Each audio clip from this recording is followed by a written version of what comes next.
이강인이 유럽클럽 랭킹 4위 파리 생제르맹이라는 현재 소속팀 수준에 만족하지 않을 정도로 한층 성장할 수 있다는 극찬을 받았습니다. 스페인 일간지 디아리오 아스는 1월 31일 프랑스 PSG는 네이마르와 리오넬 메시를 떠나보낸 대신 이강인한테 2200만 유로 약 318억 원을 투자했다. 그러나 이강인은 여기서 만족하지 않고 한 단계 더 도약하기를 열망한다며 보도했습니다.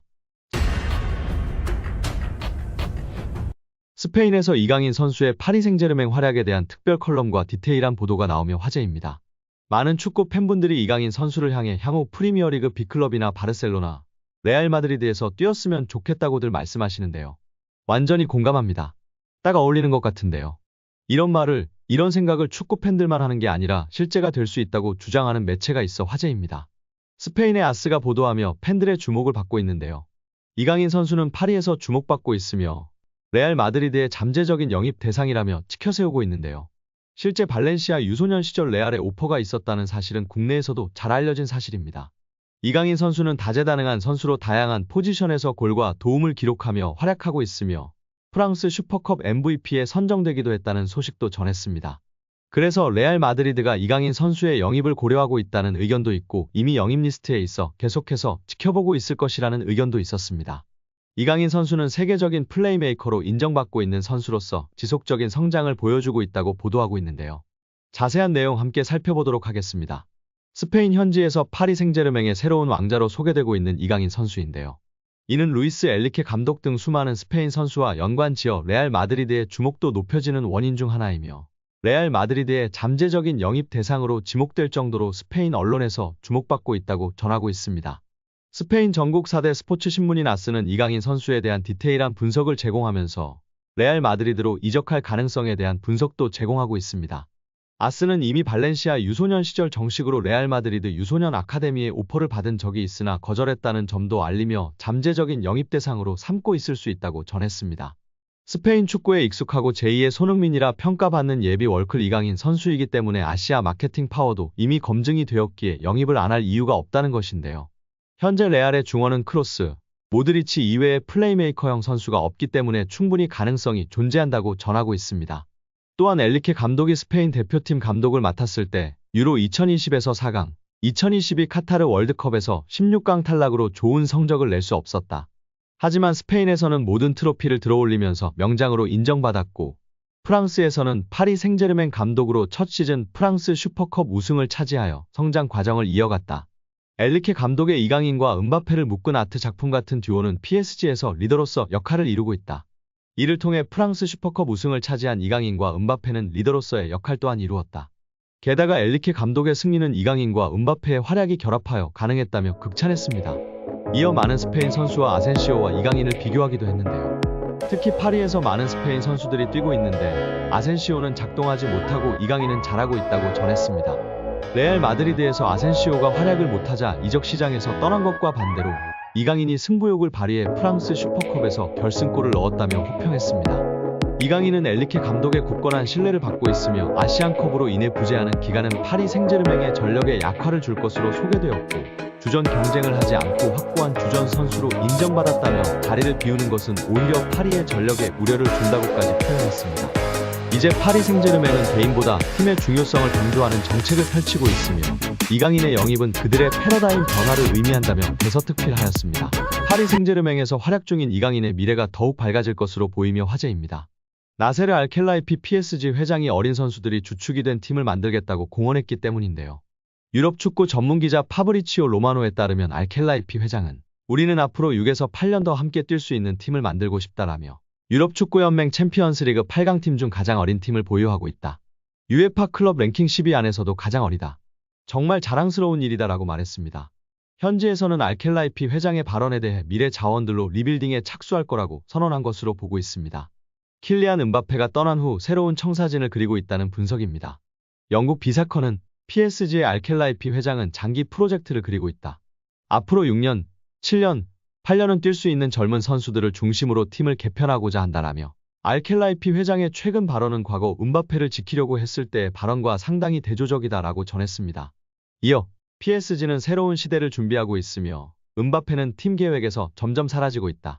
레알 소시에다드와의 챔피언스리그 16강전에서 결정적인 역할을 했지만 PSG는 선수들이 음바페가 없는 상황에 익숙해지도록 음바페에게 부수적인 역할을 맡기고 있다라고 덧붙였습니다.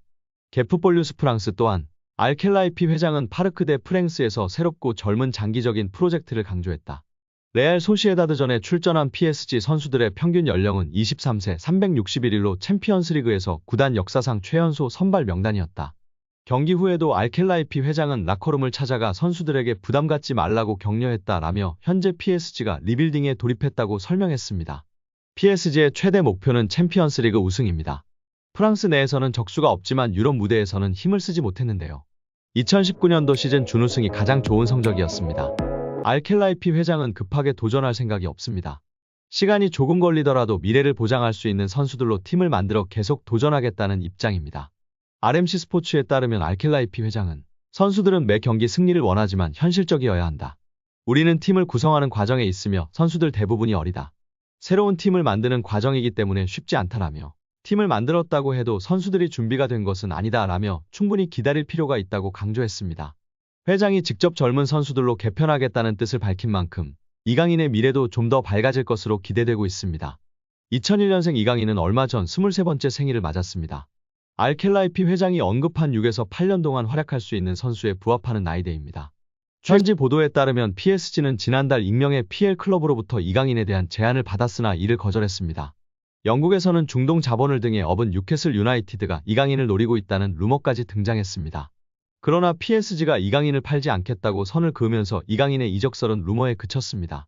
이어 김민재의 전 소속팀인 나폴리도 이강인과 연결됐습니다. PSG가 음바페의 대체자로 빅터 오시멘을 영입하려고 하는데 오시멘의 이적료가 워낙 비싸니 나폴리 측에서 먼저 지불 구조를 이적료와 선수로 바꿀 것을 제안했다는 내용이었습니다. 이 과정에서 나폴리는 PSG가 내놓을 트레이드 카드로 이강인을 지목했는데 PSG가 곧바로 협상을 접었습니다. 젊은 선수들을 중심으로 팀을 개편할 계획을 세운 PSG의 플랜에서 이강인이 어떤 입지를 갖고 있는지 알 수 있는 대목이었습니다. 최근에는 사우디아라비아에서 이강인에게 관심을 보이고 있다는 소식도 전해졌습니다. 심지어 일부 사우디아라비아 클럽들은 이강인을 리그 최고 연봉자로 만들 생각도 갖고 있다는 보도였습니다. 프랑스 매체 풋 메르카토의 산티 아우나는 일부 사우디아라비아 클럽들이 이강인을 영입하기 위해 PSG와 이강인에게 초대형 제안을 건넬 준비를 하고 있다며 상황을 지켜봐야 한다고 했습니다. 현재 사우디아라비아에서 뛰는 선수들 중 가장 높은 연봉을 받는 선수는 세계적인 슈퍼스타 크리스티아노 호날두로 만약 이강인이 이 제안을 수락할 경우 호날두가 받는 2억 유로 약 2,982억 원 수준의 연봉을 받을 수 있을 전망이지만 이제 막 B클럽에서 도전을 시작한 이강인이 사우디아라비아의 제안을 받아들일 것인지는 미지수입니다. 이정환 엘리케 감독은 이강인을 향한 칭찬을 아끼지 않았었는데요. 나는 스페인 프리메라리가에 있을 때부터 이강인을 알고 있었다. 이강인은 무언가 다르다. 아주 특별한 선수다. 이강인은 미드필더와 공격수를 모두 소화할 수 있다. 우리 방식이 아주 잘 맞고 공이 있을 때나 없을 때나 영리하다. 다재다능하고 체력적으로 강하며 기술까지 뛰어나다. 나는 이강인과 함께할 수 있어 아주 기쁘다고 극찬했었습니다. 여기에 이강인이 올 시즌 파리 생제르맹에서 깜짝 놀랄 활약을 펼칠 선수가 될 거라는 현지 매체 전망이 나오며 화제입니다. 프랑스 매체 르텐스포츠는 PSG, 루이스 엘리케의 새로운 놀라움, 지난 시즌 비티아, 브래들리 바르콜라와 같은 몇몇 PSG 선수들은 엘리케 감독 지휘 아래 완전히 폭발했다. 이번 시즌 엘리케가 다시 어린 선수 중 하나를 크게 향상시킬 수 있을까 나며 이강인이 올 시즌 놀라운 활약을 펼칠 가능성이 있다고 전했습니다. 매체는 PSG가 이렇게 젊었던 적은 없었을 것이다. 유럽 축구 연맹 챔피언스리그에 참가한 PSG는 활력이 넘치며 무엇보다도 유망한 팀으로 구성됐다. 지난 시즌 엘리케가 부임한 후 일부 선수들은 급격한 성장을 경험했다면서 이강인이 폭발할까? 프랑스 수도에서 소심한 첫 시즌을 보낸 이강인은 일관성과 통계를 볼 때 PSG가 마요르카에서 그를 영입하기 위해 2,200만 유로 약 326억 원을 지출한 것이 옳았다는 걸 증명할 수 있다고 설명했습니다. 이어 경기에서 능숙하고 지난 시즌보다 더 많은 주도권을 잡을 수 있는 능력을 갖춘 이강인은 올 시즌 PSG에서 깜짝 놀랄 만한 선수가 될 수 있다고 올 시즌 PSG에서 가장 주목할 만한 선수라고 강조했습니다.